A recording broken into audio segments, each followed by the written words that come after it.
ওরে পইড়া আছে শিকল বেরি পাখিটা আর নাই রে।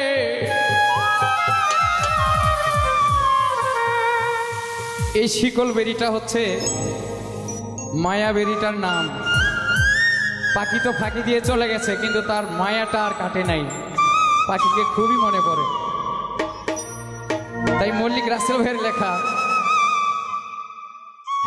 পাখি আসে যদি ফিরে তুলসীর জলে স্নান করাইয়া রাখতাম মন পিঞ্জরে।